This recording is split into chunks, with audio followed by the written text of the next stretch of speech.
Salut tout le monde, aujourd'hui on se retrouve pour un petit bivouac hivernal.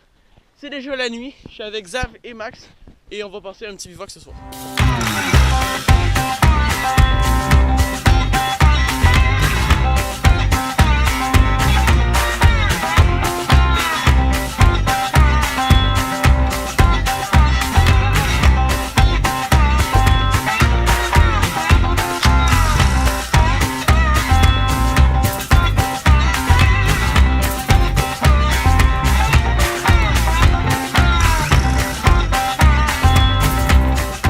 Comme vous pouvez le voir, il y a pas mal de neige. Mon genou est à peu près ici.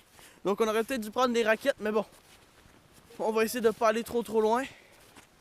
Et donc, il y a vraiment énormément de neige. On va essayer de suivre dans les traces pour d'économiser un peu d'énergie. Et on continue notre petit chemin.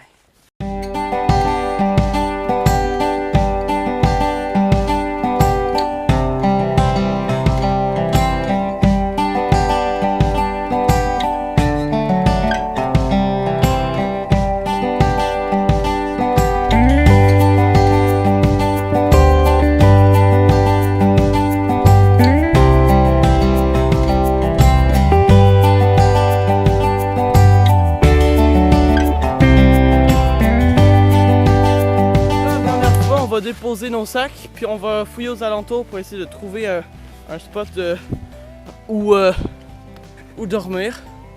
Donc là on a marché un peu, il y a une petite montagne là que vous ne devez pas voir. Donc on marche un peu puis on essaie de trouver un endroit pour se camper. Bon ben finalement on revient à notre où est-ce qu'on a mis nos sacs. On pense que ça serait quand même un pas pire spot. Je vais vous expliquer comment on pense faire l'abri. Puis je vais vous filmer un peu ce qu'on va faire. Alors ici c'est notre spot où est-ce qu'on pense dormir. Donc en fait, on pense mettre un arbre ici, à peu près à cette hauteur-là, qui va venir ici jusque dans la pente. Puis on va mettre notre bâche en un peu un espèce de tipi. Puis on va se coucher les trois là, on va taper la neige. Puis on va avoir de la place pour pouvoir dormir. Puis être relativement proche pour pouvoir se garder au chaud. Donc c'est ce qu'on pense faire pour ce soir. Donc je vous en reviens avec si jamais des modifications. Sinon, je vais essayer de vous montrer un peu l'avancement de l'abri. Donc je vous montre à quoi ça ressemble pour l'instant. Donc on a coincé un morceau de bois ici comme ça entre deux arbres. Ça se tient comme ça ici, comme je vous avais dit tantôt. Ça se tient ici. Max vient de l'arranger. On va faire une espèce de Y. On vient de l'arranger. Puis on va tendre la bâche puis on va être bien pour dormir aussi. Donc j'ai fini à l'abri. Bon, là on a mis les sacs, on commence à mettre les sacs en dessous donc ça va gonfler un peu. C'est assez bas, je vais l'avouer. Mais dès qu'on rentre à l'intérieur, on sent direct une différence de chaleur. Donc j'ai isolé tout le tour, j'ai mis les cordes qui se crinquent là, de chaque coin pour tendre la bâche comme il faut. J'ai mis de la neige sur tous les coins. Et le seul endroit où est-ce qu'il y a une entrée, ben, il y a encore quelques petits trous là que je vais ajuster. C'est ici. Voilà! Il y a un sac dans le fond là. Il y a de la place pour 3 personnes environ, peut-être limite 4 si on est assez tassé. Puis c'est vraiment super bien isolé. Dès que je rentre là, même s'il y a un trou là, je sens directement peut-être 1 ou 2 degrés de différence. Puis ça, on n'est même pas encore dedans, donc j'ai hâte de pouvoir tester son efficacité rendu couché dedans. Alors pour le feu, j'ai fait la technique qu'il fait à l'envers, je l'ai fait un peu plus petit pour qu'on puisse rajouter un peu plus de bois par-dessus. J'ai mis l'écorce, ouais, je pense que c'est du boulot. En tout cas, c'est du bois, ben, comme de l'écorce qui se ressemble. Et donc, on va allumer ça. J'allume au briquet parce que j'ai pas le goût de me faire chier au fire steel.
tranquillement en train de s'éteindre, comme vous pouvez le voir. Nous autres, on va un peu bouger la neige. On va un peu bouger la neige comme ça pour s'assurer qu'il n'y ait pas trop d'odeur de nourriture qui reviennent, parce que des fois ça va un peu tomber par terre. On va aller accrocher notre sac de bouffe qui est juste ici, voilà. Et on va aller s'étendre dans notre sac de couchage, probablement jaser un peu, parce qu'il fait froid. Et donc après on va se coucher, puis on se voit tantôt. Donc on se dirige dans la forêt, dans nos petits chemins de dindon. Puis on va essayer de trouver un petit spot où mettre notre bouffe pour cette nuit. Voir, on a mis notre bouffe dans un sac dans l'arbre, donc c'est pas excessivement haut, mais ça devrait aller pour éviter que des animaux viennent le chercher. Donc, comme vous pouvez sans doute le constater, il y a Max et Xav qu'on voit un peu avec le sleeping bag bleu qui sont couchés là. Il fait, je vous dirais, peut-être moins 12 à date. Il y en a moins 14 au minimum, donc avec un ressenti un peu plus bas. Mais on devrait quand même être bien. Je vais vous montrer une fois que je vais m'avoir installé mon sleeping puis tout. Il y a un peu de neige qui est accumulée sur la bâche. Bon, je vais essayer d'isoler un peu avec la neige. Ça isole toujours un petit peu. Donc on se retrouve juste après. Je pense que vous allez bien me voir parce qu'on est un peu tous tassés dans notre abri. Il y a Xav qui est au bout là, qui essaie de dormir parce qu'on le gosse. Puis il y a moi qui est là. Je suis en train de me préparer avant d'aller me coucher. J'ai comme une couverture de survie qu'on peut mettre par-dessus le sleeping bag. Le sleeping, puis dedans j'ai une doublure je sais pas comment on appelle ça. C'est de duvet là. En tout cas, je suis très bien et on se voit demain matin. Bonne nuit tout le monde! Bon ben salut tout le monde, je sais pas si vous allez nous voir. Il y a Max qui est là. Là, il y a Xav qui est là. Salut. En tout cas, je sais pas si on va nous voir, on est vraiment tassés, il y a vraiment beaucoup de condensation. Il est midi à peu près, on vient juste de se lever. Puis ce qu'on va faire, on va aller chercher notre bouffe qui est dans l'arbre. Moi je vais remonter un peu les parois de l'abri, on va essuyer la condensation, puis on va revenir dans l'abri pour rester au chaud. Donc on va manger un peu de pain pour notre déjeuner. Il y a un peu gelé à cause de la nuit, mais c'est pas très grave. On va manger, après ça on plie notre camp, puis on s'en va. Donc on va commencer à replier le camp et on va partir pour ce bivouac. C'est donc déjà la fin de ce bivouac avec Max et Xav, donc on aurait eu quand même bien du plaisir. Ça aurait été un petit bivouac, par contre je pense pas que vous allez avoir une grande vidéo, mais bon, c'est pas grave, on se revoit pour le prochain bivouac. Salut!